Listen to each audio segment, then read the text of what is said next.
Харківщина – велика, багатонаціональна родина, де зберігаються традиції усіх народностей, де шануються і поважаються різні мови і віри, де кожен почуває себе затишно і комфортно. Харківщина стала домівкою і для багатьох дагестанців, які приїхали до нашого міста. Здобули освіту в Харкові, створили родини і залишилися в гостинному місті назавжди. При цьому не загубили тісний зв'язок з історичною батьківщиною – Дагестаном.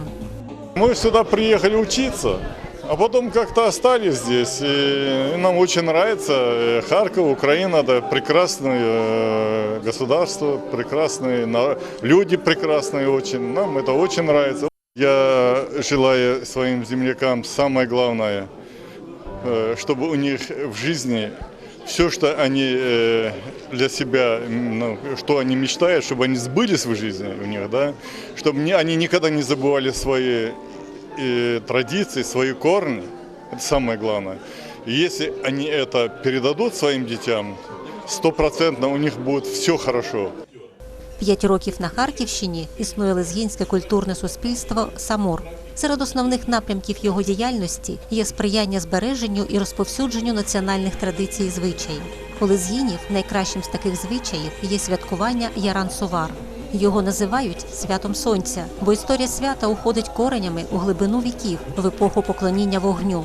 Свято приходиться на день весняного рівнодення і символізує відродження та оновлення життя, перемогу світла над темрявою, весняного тепла над зимовим холодом, життя над смертю, добра над злом.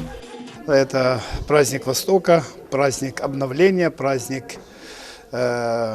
возрождения, праздник весны, одним словом. Так, поэтому мы этот праздник вот отмечаем 5-й год подряд. Наше общество дагестанцев здесь, в Харькове, на этой родине, мы считаем, что это наша вторая родина.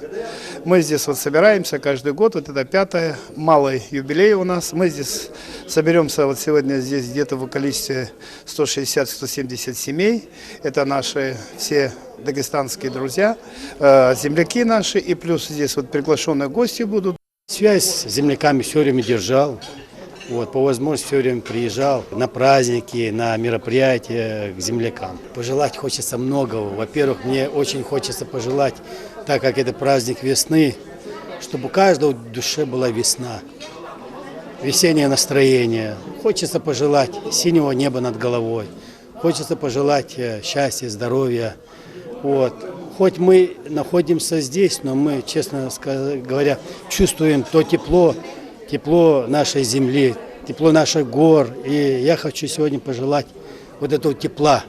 Яран-Сувар – довгоочікуване свято. У ці дні люди різного віку залучаються до святкової суєти, відвертаючись від своїх повсякденних турбот, забуваючи прикрості та невдачі.